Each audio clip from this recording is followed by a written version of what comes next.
How are you? Good. How are you doing? I'm good. I'm not too bad. How's the family? Been good. Baby's asleep right now, but he's probably going to be getting up soon. And things have been What good. age is he It's now? been not too bad. Busy. What age is he now? Almost 10 months. I assume you're Yeah, looking at the almost 10 date and not months. the time. In about Yeah, five minutes. he'll be at 10 months in 6 days. So That's cool. getting close by like end of next weekend. So 10 yeah, he's months. he's a lot of fun. He's like he's busy. Yeah. He's moving around all the time. Um. Yeah, we have a 2-year-old and a 7-month-old. Oh, Um. Yeah, we're the 2-year-old you're just in it then. the 2-year-old last week we were like, oh, it's getting really hard to put her down for a nap. I don't know why that is. And then my wife did like a Q&A. There was like a live sleep expert on some Q&A Hmm. on Facebook. And my wife typed in the question. And one without hesitating, the woman goes, oh, yeah, she's just finished with her nap. And we were both like, oh, fuck. It's just like, cool. Okay. So, like, what do we do? And your mom, like, we were like, what, where do we do jobs and how do we get stuff done around the Yeah, house and how does that work? exactly. And Oh, the woman was great. like, So well, they're it's okay. The first little while she'll go to bed at like 6 or half 6. And we were like, oh, okay. Well, I can get behind that. I mean, if we can get through, yeah, there's like a half 4-hour your shit evening. show window, but if we can get through that, it's fine. Yeah, we're a little bit usually in the mornings. He's been getting up at like 6:30 lately, Hmm. and I'll usually my wife will feed him quick, and then I'll just take him, and she'll sleep for like another hour and a half. And so I'll just kind of let him run around. I'll feed him some solid food breakfast and sort of take the first bunch of that wake window, and then my wife will get up and take him, and I'll go train, and then Yeah. he's only up for another hour maybe, and then goes back down to sleep. So I get like most of that first wake window, but then I'm usually gone for part of his second one. And in the evening it's easy because he does like decent afternoon nap still, and then his evening is like he's always a bit fussy already, but we do like dinner and bath, and like we'll read a book or do whatever. So there's like more activities in the evening to keep him busy. Like the Hmm. midday, that second wake window for us is in the midday is always tough because like you're trying to do things Yeah. and he's not really having it. So it's we're still figuring out what to do with that and how to juggle it and keep him happy. But it's you know, lately he's been not getting along with the dog, so we got to make sure that Oh, we keep them from sparring too is much. that on is he the aggressor or is the dog the aggressor? It's just like I feel like they're all good sometimes, and then like randomly the dog will kind of growl at him. And he used to really yank his hair, but lately he's actually been really good. He's been very gentle, but the dog just I think doesn't trust him. Yeah, yeah. So he'll just and he doesn't leave him alone either. Like the dog will go walk off and go lay on his cushion, and then he'll now that he's so mobile, he'll just like crawl across the room and bug him, and then the dog will go over to another cushion or go on the couch or go wherever and just keeps trying to get away, and then eventually runs out of patience and he starts kind of growling. So we're trying to be pretty stern with the dog, but it's not. I don't know. We're like it's not entirely his fault. Yeah, yeah. Yeah, It's yeah, you the feel little dude harsh is. giving out when it's like, Yeah, the little dude's a little bit. He's a lot to handle. yeah. Do you want to see him? We You want to have do a walk by? Here, here he is. He just got up. He was say hi to hello. everyone in the world. What's on his Huh? trucks? Is it all construction trucks? Yeah, Cool. construction stuff. Classic boy stuff. Yeah. Well, my daughter would disagree with that. She's a big fan of tractors and shit. Ha, ha, ha. That's what we have. And there's the Oh, dog best being friends. jealous. Yeah, exactly. It's the thing sometimes, and then he's like licking his head and being super Oh, whatever. big smile. Hello. He can't hear me. I But just realized I'm shouting in your ears. no, yeah, that's fine. I'd say if he's anything He's like just my happy to be kids, allowed to look at a screen right now. yeah, when he sees himself, he's like, "Oh my god, look how Ah. good I look." My mother says he still has oatmeal on his forehead, so we have to get him Lovely. out of here. Yeah, no, we have 2 dogs, and we're minding our, say, my in-laws' dog at the minute, and she's big. She's Hmm. got like similar size to your Oh, dog. She's really? like So you a have three Labradoodle. dogs and then two kids, like under two. Yeah, But Wow. it's like in-house entertainment for the 7-month-old. He's like, if a dog like wags his tail, blinks, anything, he's like bursting his whole laughing at it. He just finds it so funny, Awesome. everything they Good. do. And he's kind of rough and ready because the 2-year-old kind of messes him around a bit. So he's like, if he gets knocked over by a dog, he just laughs or whatever. 2-year-old less patient. So like if they come near her, she's like, get out of my, she gets really like territorial about like nothing, she'll cross the room to tell a dog to get out of its way. But I think that's a testament to the fact that the nap has been dropped. I think it's like anything that's within range is the enemy, and I will attack it and blame my tiredness on it. Like so.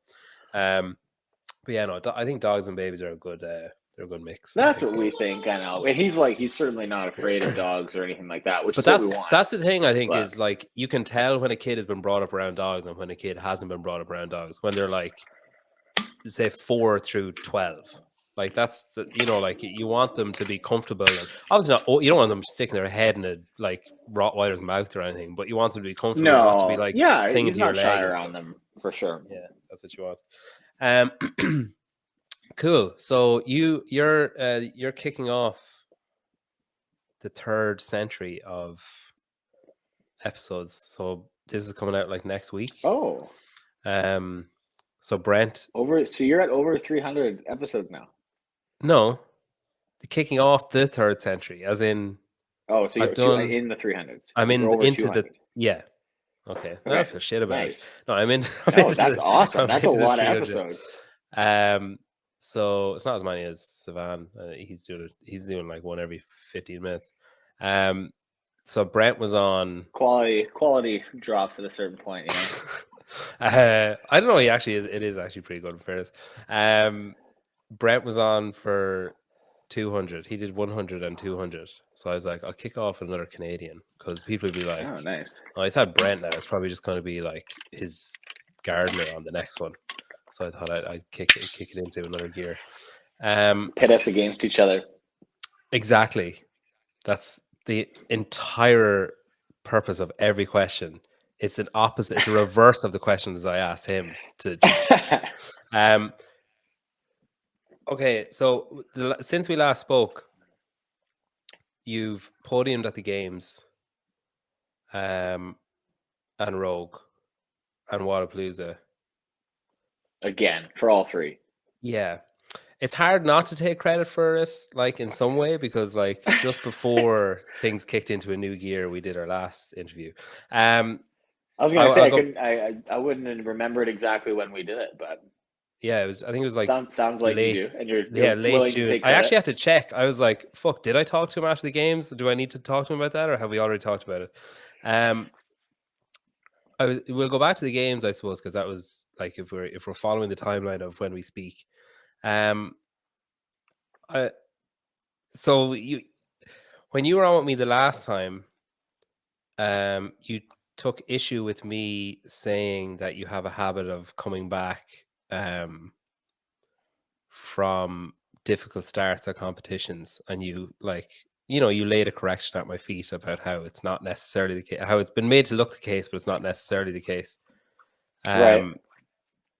And then the first event at the games, I was kind of like, but see, this is exactly the problem. You're falling into the exact same trap. Because what are the other 2 competitions that you mentioned? Yeah, but we'll follow the timeline. Okay, so that's going to be my. The other 2 you mentioned, and that's going to be my first event of both fixed of those events.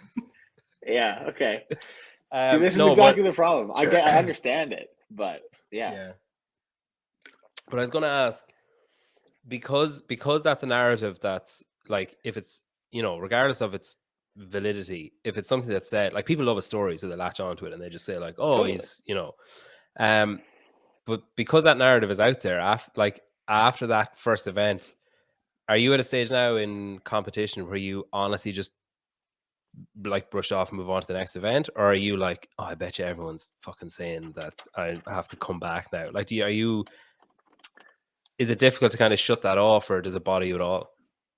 I think it always like if you've been competing as long as I have, you understand that every event you have to sort of be like, okay, well, now you just have to go on to the next one and do whatever you can do there, whether you won it or came last. It actually doesn't matter at all. But yeah, I think knowing that, just like, oh, this is going to feed the narrative that you always hear, is like, it's annoying, and I'm aware of it. Hmm. But well, I don't know. I don't think it matters that much to me. Like, it's kind of like a running joke at this point that you're like, yeah, well, I'm going to get asked about this for another year, because it is the what happens is most people just latch onto the games and then don't pay attention to anything else. Hmm. So then whatever happens at the games becomes the truth, Yeah, yeah. So what's funny about that is just like the order of things matters. And yeah, like the games often will start with a swim event, which is historically my weakest event at the games. So I will always start in a weak position relative to the field, say, based on my skill set in the past many years. But if you go to any other competition or if you just rearrange the events at the games and you finish with the swim event, now it would look like a totally different narrative, right? It would be a different story. You say, oh man, I was doing so great, and then I fucking crashed and burned in the last event. And it's just a totally different story. And then all of a sudden you're telling the story about how I'm a great starter, but I'm a terrible finisher. I've got no finishing kick in competitions. So it's totally arbitrary and made up. It just is the happenstance that that's regularly the order of programming at the games. You know, so you have to just take it for what it is. I think as an athlete, I understand that and I get it. So it's just like, I know that has no indication of my like competition ability. That like, oh, I wasn't ready to compete. I messed up this first event, and it's because I just like I didn't have my head in the game. It has nothing to do with it. I think I've shown that enough times in other contexts, but I think would say more than anything, it's just you like, yeah, you know that when you cross that finish line and you're like, yeah, that wasn't very good, and I know people are going to talk about that, and I'm like, oh, like that's good. Gave him another one for another year, and I'll have to now every time I go on a podcast for the next 12 months, I'm going to hear this story. Yeah.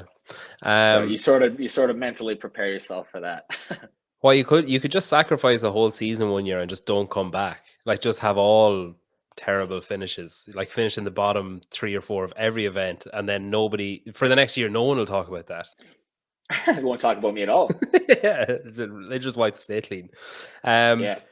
Is how many events? You won 3 events last year. Is that the most event wins you've had at the games? Yes. In By a lot. I think I won one in 2018. I won one in 2017. No, I won two technically in 2017 yeah, because Ricky got his wins taken away. So yeah, it would be, and I think that's it. I don't think I won. Yeah, I didn't win any in the online version of 2020, and I didn't advance. So yeah, I didn't win and any is in that 2019. like?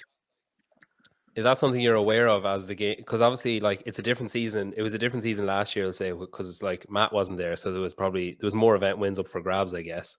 But like in during competition, are you like aware of the fact that oh shit, I've won 2 events, or oh I have the potential to win more events? Because I know you've spoken before about how there's information everywhere and it's all about what you take in and what you know is important and what you know isn't, but like it's obviously hard to ignore I think if some you've of the just won an event. things that happen, I've tried to change my competitive approach over years.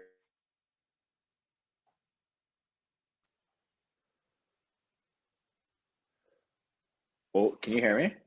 You just went there for a second. I got as far as I've Yeah, we're tried to back change my though. competitive Okay, something. cool. Okay, so yeah, I've tried to kind of change my competitive approach over years, just as like a growth thing. I think, in 2016, I came third in my first year, and I had like maybe two finishes in the top five, and basically all finishes in the top 10, other than maybe one or two. So I was very much more of a like stay close to the front, don't do anything reckless kind of approach, which works well. Like, and that's how Justin won the games last year. Like, you don't need to be hitting home runs. You need to be very solid. But I think that it takes a level of confidence to take a big swing. And I think for the next few years, I was trying to figure out, where those places were that I could attack, because they exist. There are some things that I'm as good as, if not better than anybody else at. And it's hard sometimes to see them come up and say, ooh, this is one I could take a big swing at, because they come with a risk, right? I think when you take a big swing, you either crank it or you can take a huge miss and look silly, and maybe your guaranteed top three finish, instead of being a first, drops to like a sixth or seventh. So I think it's important to know where those risks are and take calculated risks. And I've gotten better at that. I think that's one of the big mistakes I made in 2019. I came in thinking, okay, I'm as fit as I've ever been. I want to take this season to try and attack in certain instances and be more aggressive instead of leaning back in some situations. Try to sit in the driver's seat and really push. And then I did it in some cases where I shouldn't have and paid the price for it, right? I think that it's important to learn from those situations, and it takes a high degree of like competitive IQ and intelligence to know when and where to strike. And I'm just getting a little better at that. I think 2021 was a good indicator that like I took the right risks. When I had opportunities, I took advantage of them.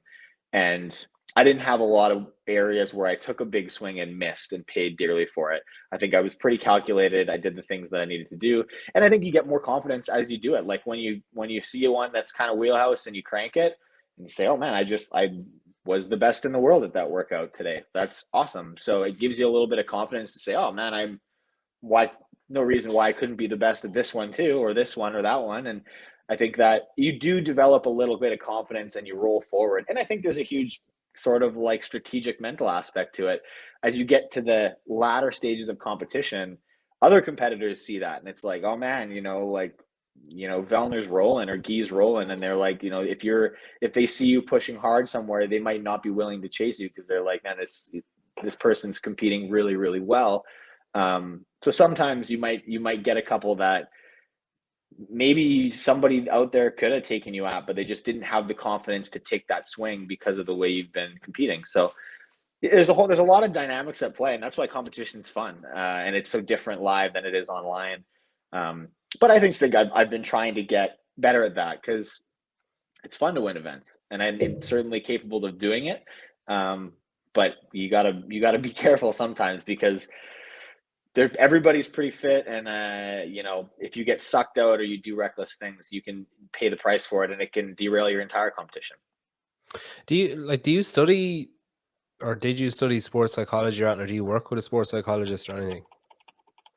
I don't. I did study a bit of it in school, just as like an extra piece. I did an undergraduate in kinesiology years ago, and it was just like a course in our curriculum. So I'd done some of it. I think that we had a couple sports psychs that worked in our gym when I was competing in gymnastics. Some of the coaches we had were also like sports psychs. So I've had a fair amount of exposure to it, but I don't regularly see anybody or read about it regularly. Yeah, so congrats on the games. Anyway, we'll take that one off the list. It was great. Thank you. It was great. I think I took special joy in seeing you and Brent on the podium together, because I know you missed that like the last time, whatever, in 2017. Me too, actually. We didn't really realize it for a few minutes, and then afterward we talked about it before we went out for the awards ceremony. We're like, hey, this is like our 2017 kind of thing. This is cool. So it's been it's fun. It seems funny that I don't think we were on the podium together in Dubai in 2019 and then at the games last year. And that's the only times we've ever been on a podium together in our careers, which feels funny. And we kind of talked about, we're like, yeah, we don't compete against each other super often, but like, despite both of us having quite successful careers, we just haven't ever had those kind of moments. So it was fun. It was very cool. Another one this year, hopefully.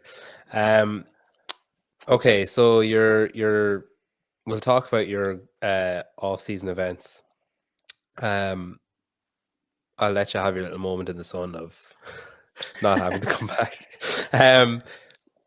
I was curious so obviously you were absolutely sensational at both of them. Like Wodapalooza was incredible to watch.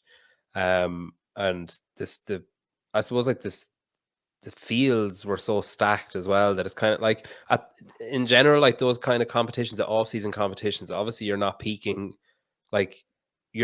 in, when was Rogue? October. And then you're not peaking in January. Like you're kind of in the depths of kind of the doldrummy kind of training, I guess. So when you enter those competitions, are you entering those as like say, is it like, oh, this is gonna be fun, chance to like earn some coin, chance to see like where everyone else is at, knowing that they're at the same position in the season that I am and that kind of stuff? Or are you using it like purely as that latter, purely as like, okay, this is a litmus test to see if I need to fill anything in or need to push harder on any other aspect compared to where everyone else is? Their off-season competitions are complicated. I think you kind of have to consider them in their own like atmosphere of what they are. Like when you look at something like Rogue, it's an invitational competition. So all the people going there are coming. They were all at the games. They all competed through to the end of the season. So everybody's had that same kind of only a small bit of off season so far. And so you kind of assume that everyone's in a similar situation where, okay, we're looking at, you look at people that are competing at Rogue and it's all the same people you saw at the games. So, everybody's had a similar preparation period. They all competed to the end of the season. But you're looking down the barrel of a competition that's worth a lot of money, frankly. So nobody wants to really go in on a back foot. So people have, for the most part, the same idea. You're going to ride that games fitness. You're going to try to stay reasonably prepared, compete well at this event, and then try to take some off season after that. But again, that everybody's in the same boat. When you look at something like Wodapalooza, it's a similar circumstance where you've got lots of money on the line, but you've got some people who've had a large offseason at that point, who maybe didn't compete at Rogue, didn't compete at the games. You've got a lot of athletes who are, breakthrough athletes trying to make a big splash, guys that if you're not paying attention to the field, you may not really see coming. So there's just a different dynamic at play. So it's tough. Like you want to compete well. Like nobody wants to show up to an event worth $500,000 or $250,000 and like suck. And I don't think anybody ever wants to put a bad product on the floor. Like if you're going to compete, you don't want to look like yourself at 70%. Like you want to be pretty good. So those are always off-season competitions are a tough balancing act, because if you keep that fire lit at like 100%, everything like firing at all cylinders for, all the way through games training, all the way through September, October, November, December, January, like you're going to explode. You're going to get hurt at some point. It's really, really razor thin line. So, we kind of looked at it like, okay, Rogue is close enough. I took a bit of a break in early September, and then we basically took a month off ish, and of just like strict training and more of just like general. I went on like a biking trip with friends, like keep your fitness up, stay active, do whatever, but don't stress. Take a month to train and prepare for the competition, show up and do as well as you can. And it does expose like, where's the holes? Like, did you struggle on squatty workouts? Did you struggle with pulling? Did you struggle with whatever? Like, you kind of have an idea with a competition like that, what to expect. Like Rogue is going to be heavy. It's going to be high power output. That's just like what it is. You're mixed in with like powerlifting and strongman and all these things. And like, that's what they're going to showcase because it's exciting. So you train and prepare for those things, and you can maybe get away with having a hole or two, depending on the type of athlete you are. And then, we took some time off, and I think honestly, I always joke that Wodapalooza is a tough time because it sucks to try to be training and really strict with yourself over the holidays. So, I took some time off after Rogue again, and I don't want to say I didn't prepare fully for Palooza, but you kind of have to take it for what it is. And everybody, again, is in the same boat. I think you've got some breakthrough athletes that really try to put it all together and make a splash right before the season starts there. And you've got some other guys where it's a fun check-in. Like we can dodge the winter and go hang out in Miami and then see where you're at, see where your off-season training has put you. And again, I don't ever want to go to a competition of that caliber and put a bad product on the floor. And that combined with the fact that I've won the last couple of years, I think you want to go there and at least give yourself a reasonable shot to defend the title. So, I prepared pretty well for Wodapalooza. I was on holidays visiting my wife's family in Quebec and trying to, mix that in with whatever activities I could, so I didn't seem like a total recluse to the family. But people get it, and I think that they understand it's part of my job. So I don't get pressured too much to take part in all the Christmas fun. But yeah, it's I like it's guess just different, and in it January totally when they depends see on what you're you doing. when they see you standing with your big check, they're like, "Yeah, I get it. It's fine." He's like, I Yeah, yeah. understand. I understand now. I get it." Um, Yeah. was that uh was Owen at all? Was he at the games and Rogue and Wadapalooza? Yeah, he was.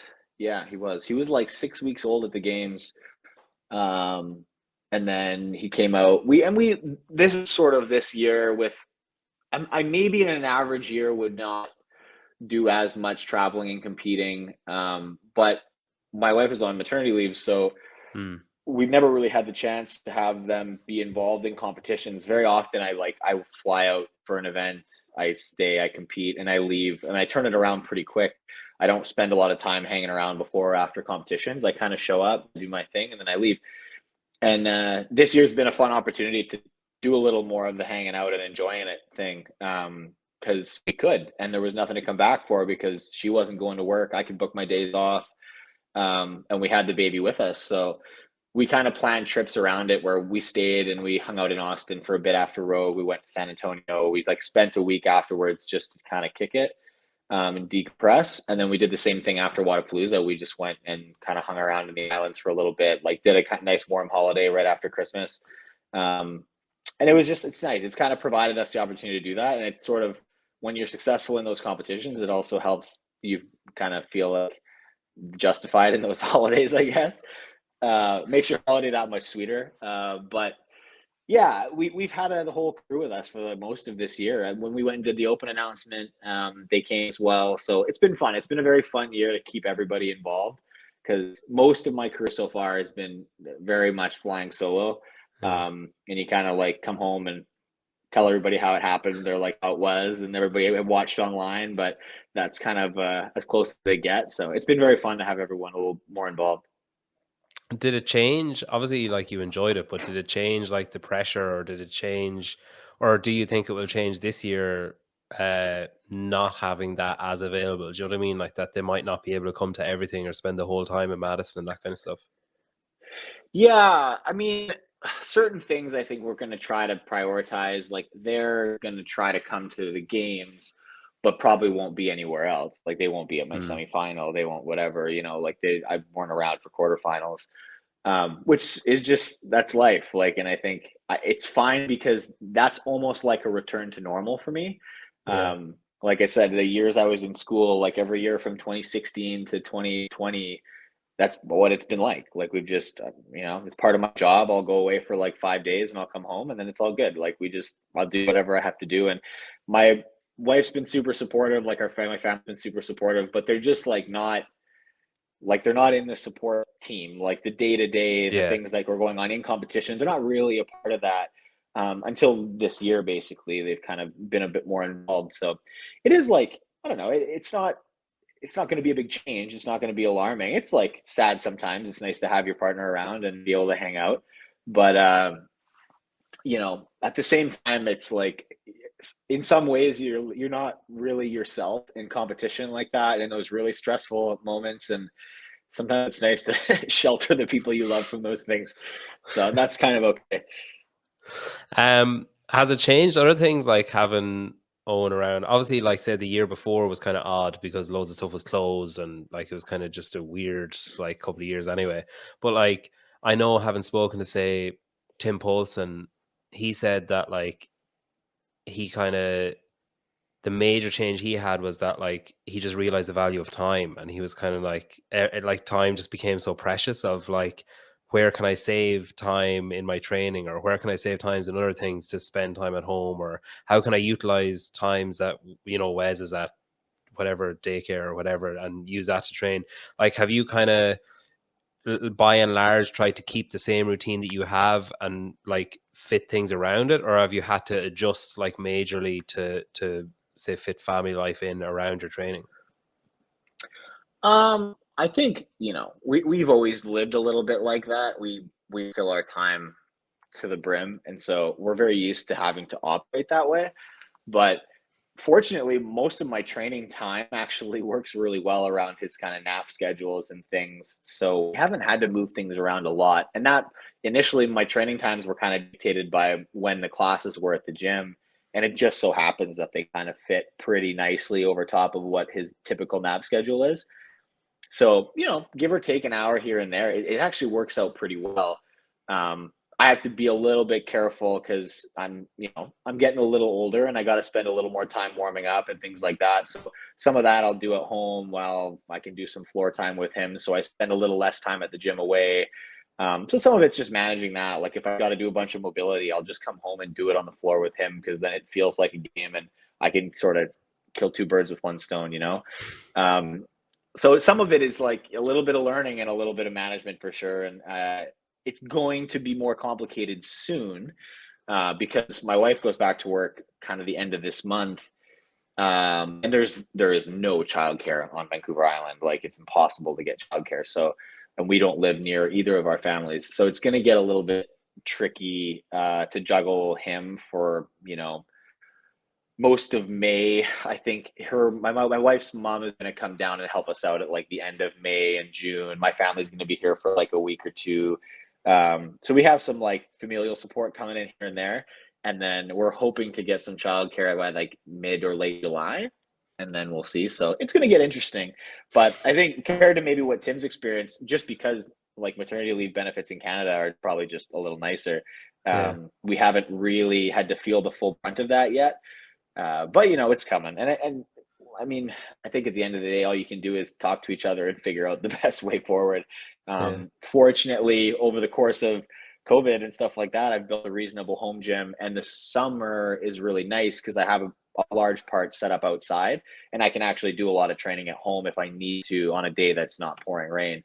Mm. So it seems like this week we have like a lot of things going on, and today I went and did my first session at the gym super early, juggled a couple pieces between session 1 and 2, and I'm going to do my second session at home because my wife's got like a board meeting with the regional hospital stuff and has a bunch of things that she has to be out of the house for. So I've got to be able to be here with the baby.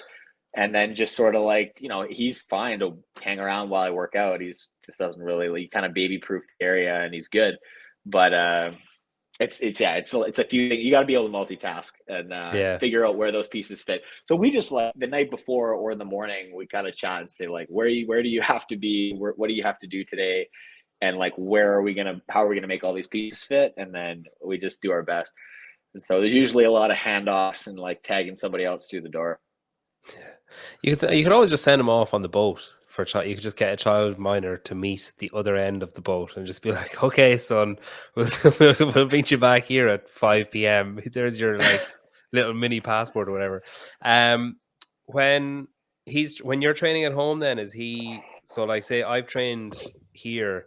I actually only started training solo with my daughter in the room. Now she's a bit older than him, but like I kind of avoided it for ages because I'm fucking terrified that I'm going to hit her with something or like that she'll like knock something, like she's always messing with like the little steel plates. And Mm. like, I'm like, oh, that's fine. And then after a few minutes, I'm like, wait, her fingers are fucking tiny. Like, what if, like, it'd be so much sore for her if it fell on her fingers than for me. Um, and then I trained with her here the other morning and it was fine. Like, she was great. She just kind of, she sat on the rower when I wasn't on the rower. And then if I was like, oh, you just have to move over there, she just kind of stood over and watched in the corner. And I was like, I actually cannot believe that she's being as good as she's being.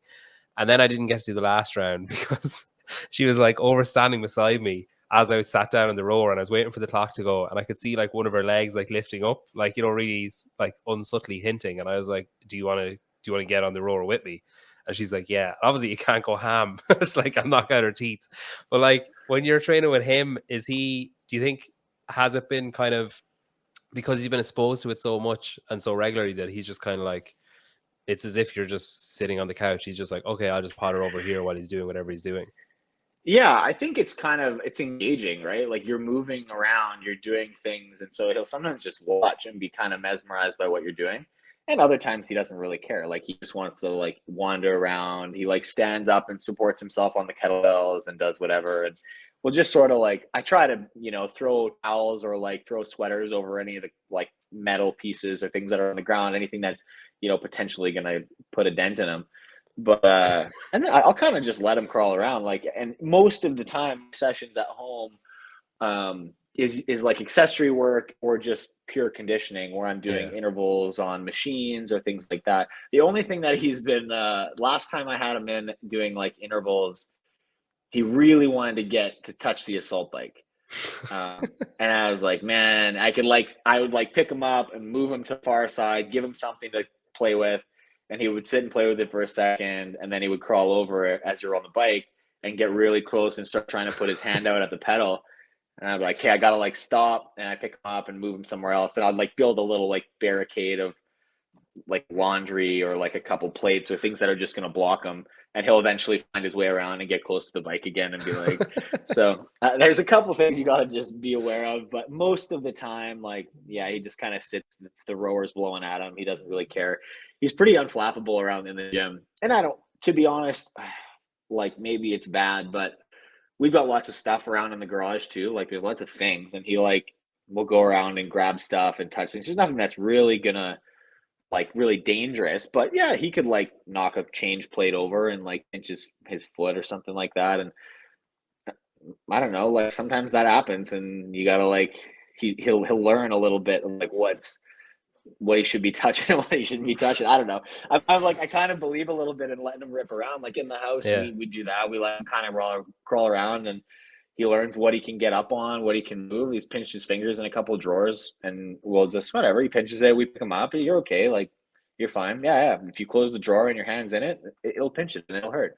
And then he Yeah. does it a couple times, and then he'll stop doing it. And it's not he's not gonna hurt himself badly. Like he gets a bonk now and then, right? Like oh yeah, a little like owie on the finger, a little something, and scares it a little bit, but he's okay. And I think that it's okay for kids to explore and like learn about their environments a little bit. So I'm watching him. Like if I'll turn the machines around so I can see where he's going. If he's really going somewhere that looks like it's going to be trouble, I'll just get off and stop and grab him and be like, hey, we'll move him somewhere else and give him something else to play with. But I don't stress it and like helicopter him super badly about Yeah. all the little things.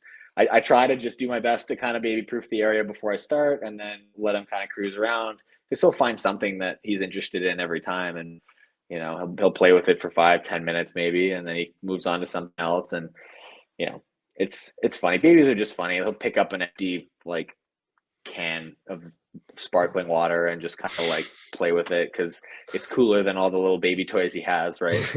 But um, no, I kind of let him go free range in there sometimes. He's all right. He's a tough kid. what is he? Is he tough? Like, as in, is he hardy? Like, would he like? Does he cry easily, or is he kind of like, He's is pretty he a good. tougher kid?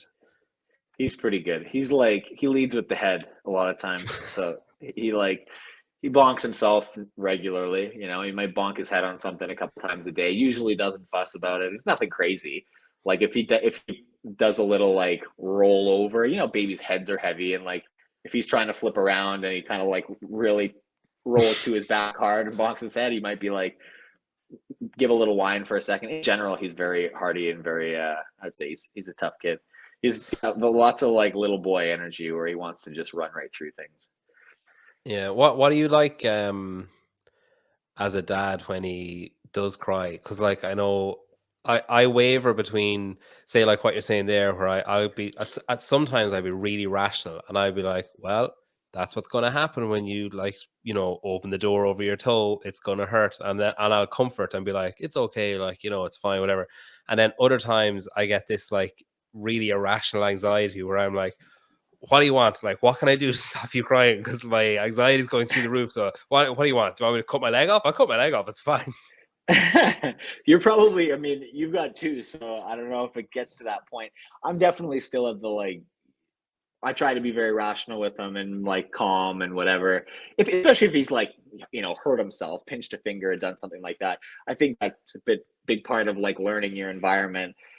I will say sometimes I can feel myself getting that like impatient anxiety around it when he's like whining forever about what something, or like he's hungry and you're like trying to make food and you're like in the Yeah. process, and he keeps he like making the same sound, and you're like, oh my god, I'm trying, I'm trying, just you're like trying to Yeah. reason with this baby, and it's pretty funny.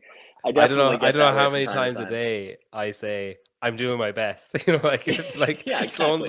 like dinner. I'm like, I'm literally putting it on your plate. Like I'm doing my Yeah. best. It's like, Yeah, you know, exactly. you're 2 now. You can see that I'm at the last stage. I'm blowing on it to cool Yeah. it down. Like you could just wait Yeah, like 20 seconds. exactly, right? It's like I put it in the microwave. It's too hot for you. If I give it to you now, it's not gonna work. Like, come on, man. Just you got to bear with me here. I'm trying. Yeah, And yeah, she's it's at funny. she's at the argumentative stage now where, like, say today I put her dinner down on the table, and I was like, I'll start with the rice because the chicken is too hot. So like she can understand that, so that's a relief because you don't have to like put it all in the freezer or whatever. So I'm like, I'll start with the rice. The chicken is too hot, and now she's gotten to the stage where she understands what you say, but she picks up a bit of chicken and go, that's all right for me. And I'm like, no, it's fucking not all right for you. And she like put it in her mouth and go, and like drop it back out, like too hot. No, it's fine. And then she'd get another bit and put it in, and it's just a whole thing. But yeah, no, Hey, they're well, good. I mean, she'll Good learn crack. doing that. I think. Yeah, It's fine. yeah, and she'll be harder to understand with all the blisters in her mouth, so that'll make it more challenging to parent. Um, Yeah, looking forward to so that. what about like sleep and stress and recovery and that kind of stuff? Has there been any impact on that, or do you think that because like even just the way you're talking, you seem to kind of have a very kind of I don't mean this to sound like you're a cold parent, but like, you know, kind of a stoic approach to it, like that, you know, all stressful situations are going to arise and we'll handle them. And, you know, like you don't seem to get kind of flustered around parenting. So do you think, have you had less of an adjustment maybe than some people who get a bit more of a shock about it or who get kind of thrown off by it more? Maybe my wife would probably uh have a lot to say on the subject, but I don't know. I tend to like try not to project myself too far in the future about things like that because that's what anxiety is like living in Mm, the future of these problems that don't exist, but they exist in your head as potential problems at some point. And mm, like you make yourself crazy thinking like that. I think that we are two very capable people.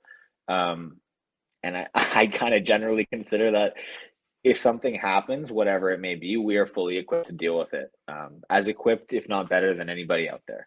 So just like, we will find a solution when we need a solution. And there's not always the need to make a solution for 200 problems that don't exist yet. So I try not to have a ton of anxiety over little things, I think. And this is what I mean. I think my wife carries a lot of the mental load and some of that stuff, which I probably should be doing a better job of sharing. Um, but we try to like share our time a little bit. Like I said, I take the morning shifts. My wife gets to sleep in a little bit most days, while I kind of like eat and feed him and get myself ready for training in the morning. And then when I'm ready to leave, she gets up and then takes over. And we kind of tag in out. And I think it works reasonably well. Um, but I think yeah, there's probably been some effect on how well I sleep or what sort of baseline level of stress I carry in the day. I'm sure there's some days that are stressful, or you have the more of those moments where like, what can I do to help you? Like, I don't, and you just kind of carrying your shoulders up a little bit. So I think there is some of that, but you learn to deal with it. I think we're pretty good at adapting to what our circumstance is, and it's hard to think about what it was like a year ago or 2 years ago when I didn't have any of this on my mind. It just sort of is what it is. And he's super fun and super cute, and like we put him to bed at whatever it is, like 7:30 in the evening, and we'll be doing our own thing in the evening, and then you kind of like we love him, like we want to like spend time with him, and you're like, oh, he's just like sleeping up there. I want to hang out. I want to hang out with him now. But then he's like, when you're hanging out with him and he's yelling in your ear, you're like, all right, buddy, like back off. But yeah. so it is fun. I think that it provides a lot into your life, and yeah, of course, it comes with some change. But so far, it's been very manageable with my wife on mat leave, and we've been able to manage it. I think the true test will come in the next year, maybe, when we Yeah. see sort of what we're made of. And there might be a few more compromises on the horizon, but I would say like I'm still getting my like at least 7 to 8 hours of sleep a night. My wife as well, and it's been okay. It's been all right. We're doing just fine. I think we're perfectly acceptable parents. B plus. Yeah, I think it resonates with me extremely highly. The thing of like, oh, like, when they're gone, you're like, oh god, they're so great. Like literally 2 nights ago, I was watching the monitor, and like it lit up, and I was looking at it, and she was just like, conked. I was like, oh God, isn't she great? Like, God, Right? you'd nearly like her to be down here. And then she moved, and I was like, oh, I thought she was awake there. Like you get this pang of panic of like, oh shit. It's like, oh no, it's okay. She's gone back to sleep. Yeah, it's cool. I didn't mean it. Yeah. I didn't mean now, not now. No, we'll be away for part of the day training, come home, or like in the evening, my wife's like, oh, look at this video I took today, or these photos. We went for a walk and look at this. And you're like, oh, he's like so cute, so fun. Like, this is great. So definitely, there's like those ebbs and flows. I think it goes up and down, and peaks and troughs. But yeah, 100%. It's just sometimes it's work, right? He takes a lot of your energy, and that's why it's nice when there's like you have some of that nourishment, those like photos and memories, and when you talk about him, and you're like, what a cutie, right? So yeah, for sure, I think everybody can relate to that. Yeah, exactly. Okay, so the Open and quarterfinals there, and they've been the most recent competitive outlet, I suppose.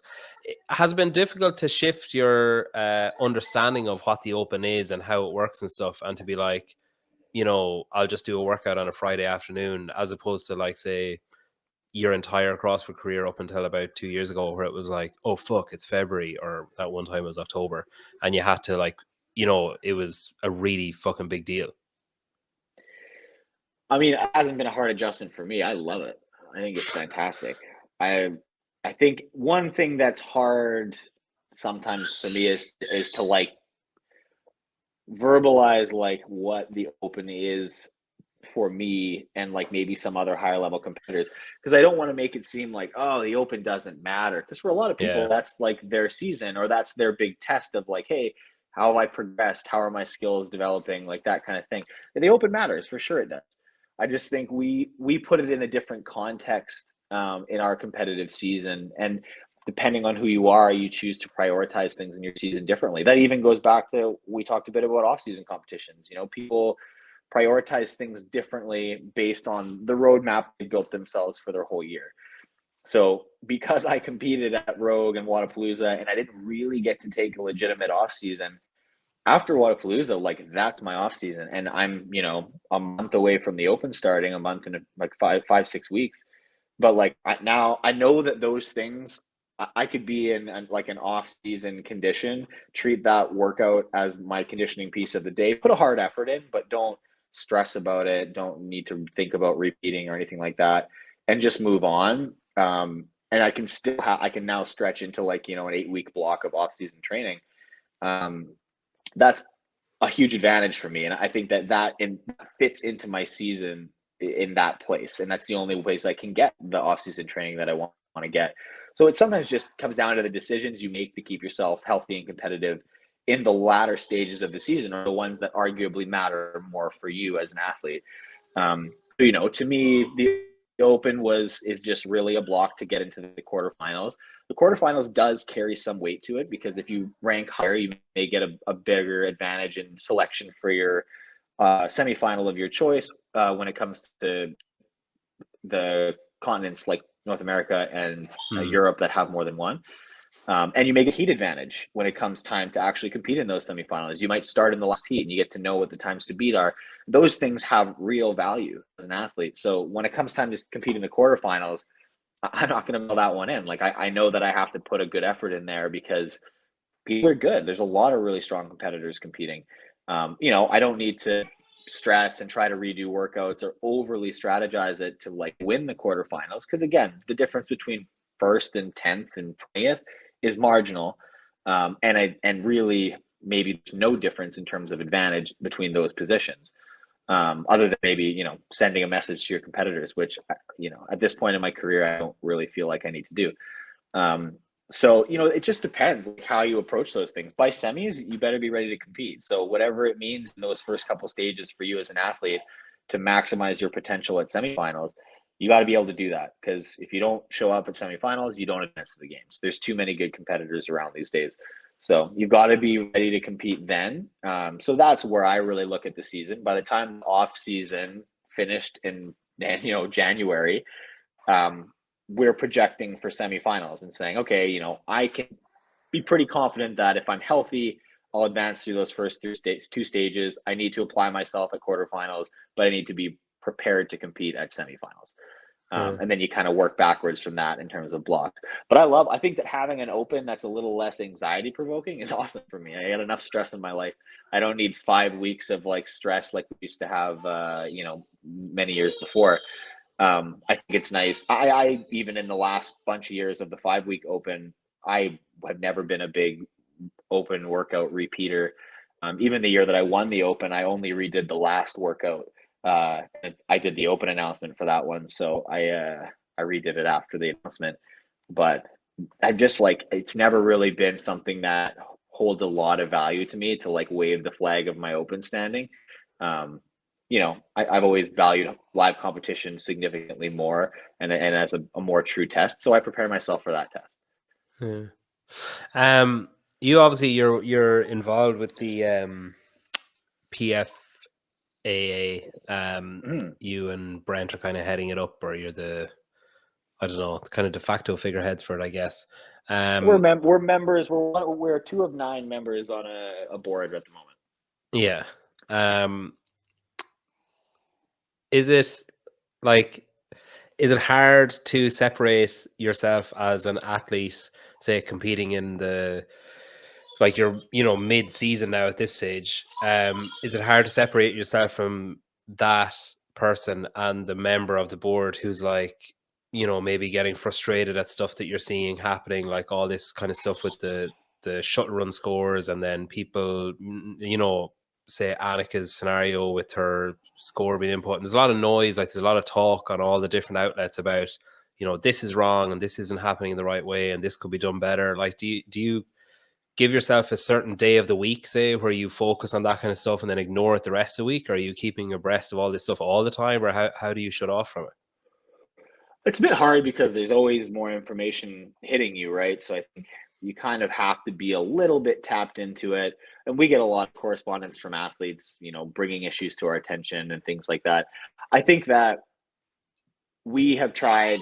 The quarterfinals has been messy. There's been no doubt. We've had a lot of things go on and a lot of information come to our attention as a community about what's happened there. But we've kind of held fast that like our role is not to be like a litigation team to come to the defense of every athlete who has a complaint, regardless of whether they're right or wrong. We're not a union defending athletes no matter what. We're an association whose role is to like try to affect policy change, educate athletes, do things that are going to have downstream effects that are going to help athletes be successful in the future. We're trying to make equitable and fair competition, really. So a lot of what we've kind of taken in this round is we need to be better at maybe creating guidelines for video submissions, maybe creating like a better structure for how online reviews get done. So we have conversations regularly with the CrossFit Games team, and those are some things that are on our list to discuss with them. I've personally drafted 3 documents in the last 2 days about best practice submission standards for athletes when it comes to online competition. What you can do to make sure that your video submission is perfect. What you should do when you have an appeal. How do you make a perfect appeal that's going to maximize your chances of getting the true result? Whether you deserved a penalty or not that's not my business. We can't just say, like, when people are texting me being like, I got a penalty, can you talk to the judging team? Like, that's not the role of the PFAA. Like, our job is to say, okay, well, have you looked at the submission standards? Have you looked at appealing? Like, we trust that these avenues work. And we're trying to sort of improve that level of trust between athletes and the CrossFit Games team, or the event organizing team of any online competitions. And just better educate athletes on the ways that they can either like protect themselves, prepare themselves, or maximize their chances of advancing through the season, or creating or receiving a score that accurately represents their abilities. So the rules of the competition are the rules. If you don't like them, doesn't mean you get to break.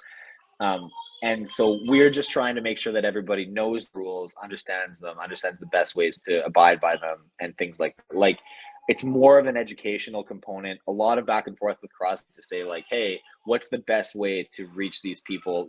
What do you think about these review processes? We bring ideas to the table for them to improve some of their processes, and we have some back and forth conversations, but we're in no way control of like who gets through to the next stage, right? And it's unfortunate. There's a lot of stuff that is, problematic. And I think what's inherently difficult is online competition.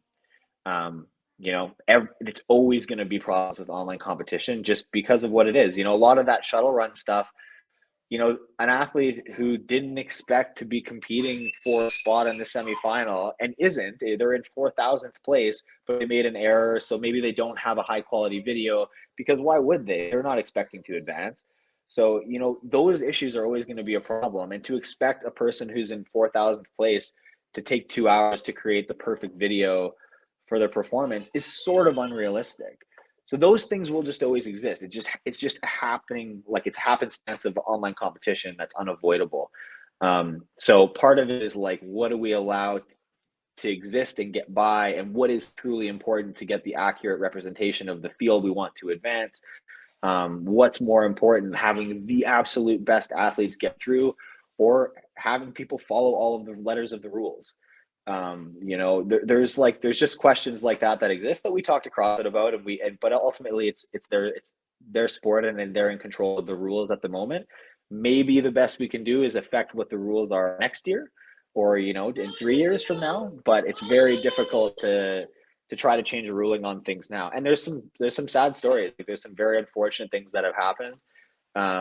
But it is tough. It's tough to separate because we're peers with a lot of the athletes as well, right? Kind of to answer your question, it's like, it's difficult because we know a lot of these athletes personally, and it's tough when someone sends you a message that's heart-wrenching, and then you're like, look, I would love to help you, but I can't. And I think people's expectation of us sometimes is misplaced. But we're doing our best to make sure that less of these things happen in the future, and try to help people, help us be better as a group of athletes, and help, CrossFit's policies improve to a point that, they continue to reflect the best athlete pool.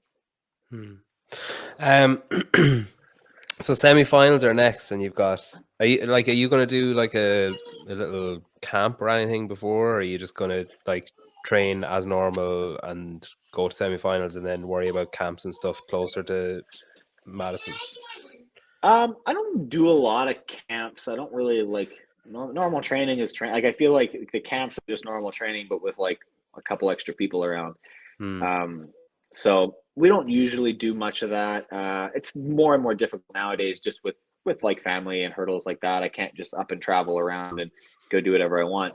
Michelle was talking about coming to Vancouver maybe for early May, and maybe spending a week or so and doing something pre-semifinals. But right now the plan is just to kind of slowly ramp up training and just try to start to, anticipate the kinds of things you might see at the semifinal level and prepare yourself for those. There's a good chance I'll compete later in the semifinals as well, just because of other things I have going on in my life. So, that kind of means I'll probably start doing more game style training before the semifinals, just because I'll have a little less time after they're done. Yeah. And so, it just, you try to sort of anticipate and prepare as best you can for what those competitions have in store. You look at the track record or the history of the various events you might want to go to, give yourself the best shot. But no like specific plans to do camps, just like consistent training. She has Ellie, so Ellie's moved over. She'll obviously have to go back for Dorian, I assume. And then Freya's she made it to semifinals as well, didn't she? Yep. Are you like, how would you react if Michelle came to you and was like, oh, I'm going to take on, I don't know, I'm not going to name any specific, but like, oh, I'm going to take on this perennial top 10 games athlete, on a male athlete? Would you be like phased by that at all, or like, would you give a shit? No, not really. I mean, she's worked with James Newbury in the past, Sam Cornway, like various other top and men's field games athletes, and it doesn't really matter. I don't. The reality is that I wouldn't be training with them day to day, so it's sometimes nice to have those conversations if you're doing the same workouts where, you can see kind of where you're at relative to part of your field. But, Michelle's also done a great job over the years when we have worked with those athletes that our programming is not always the same. Yeah. She caters to what the athletes need to work on. So I would be doing something entirely differently to a different athlete. We may have some crossover here and there, which makes it a bit fun, but I don't mind having somebody that you like hit the ball back and forth with from time to time. But the chances of them, being a part of my everyday training routine are pretty low unless they want to come do childcare for us. I'm not sure you'd want any of the top 10 males doing childcare for you. Another thing I wanted to ask you about was so morning chalk up during the tail end of last season. They obviously had you queuing up for your bus pass and your pension for like they had you earmarked as one of the older athletes on the circuit. And then obviously we talked there about stuff that goes on with, say, quarterfinals and the kind of noise around that kind of stuff. Like, do you just kind of laugh off stuff like that? Like when there's articles written about you or opinion pieces written about your performance or predictions made about the season? I know like Brian did his power rankings and stuff. Like, are you aware of that kind of stuff being done? Because I know you were like putting up stories and stuff about the, how old you were and stuff when that article came out. Like, but is that as far as you let it go in? Like, do you just kind of read it, laugh at it, and move on, or do you generally try and avoid those kind of pieces? I think it's for one thing, it's very hard to ignore them. Like either you're gonna hear it regardless. But yeah, it doesn't really bother me much. Like I always joke that like, man, I mean, you can say what you want, but the results speak for themselves. And truth be told, I am one of the oldest male competitors in the field.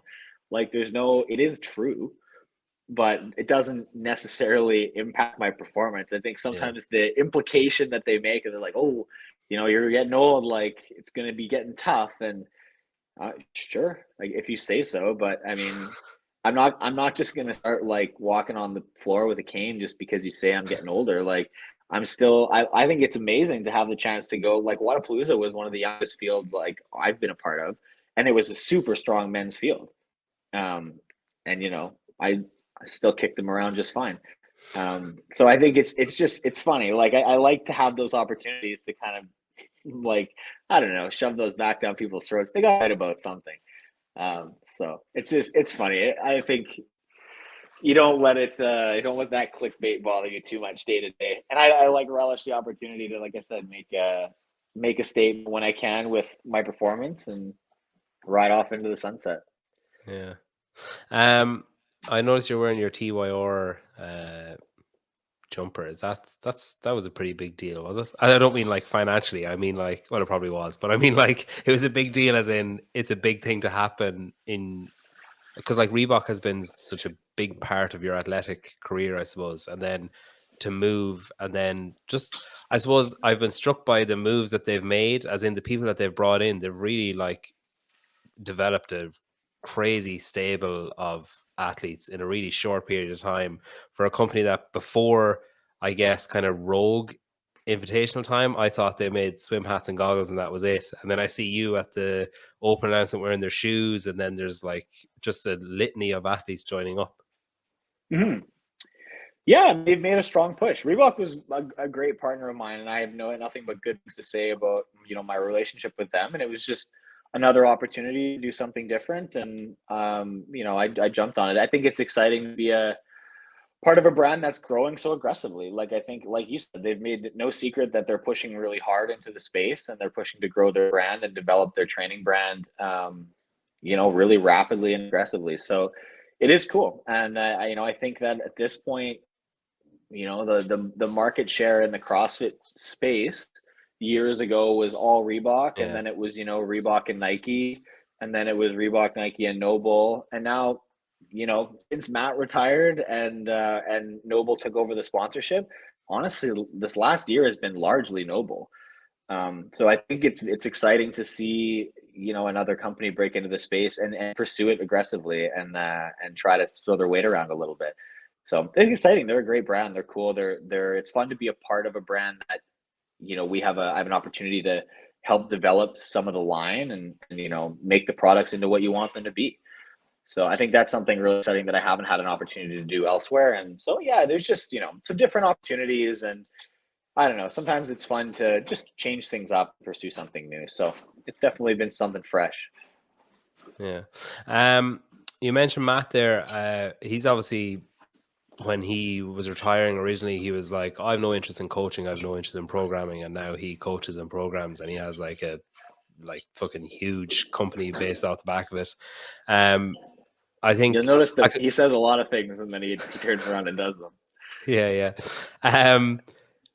I kind of get the impression of you though, when you're like, I don't know, maybe this is misguided, but like when you finish competing as an individual in CrossFit, that you'll just totally walk away from the sport. Is that accurate, or is that like something that you've thought about? I don't know. I haven't thought much about it. Um, I think it would be hard to completely remove yourself.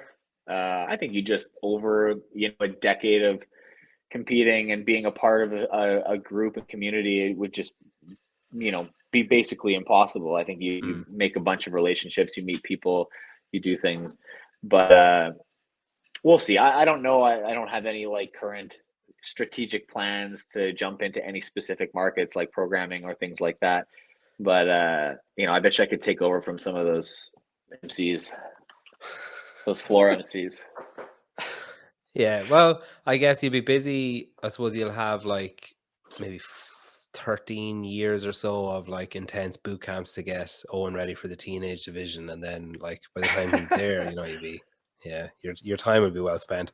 Well, listen, thanks a million for coming back on. Best of luck with just everything. All the best to your family as well. And yeah, I'm hopeful of.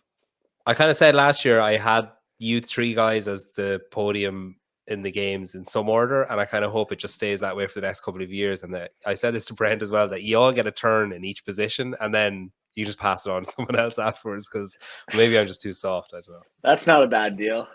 Yeah, you take it. Cool. Thanks very much. And all the best. That's my pleasure. Good to chat with you.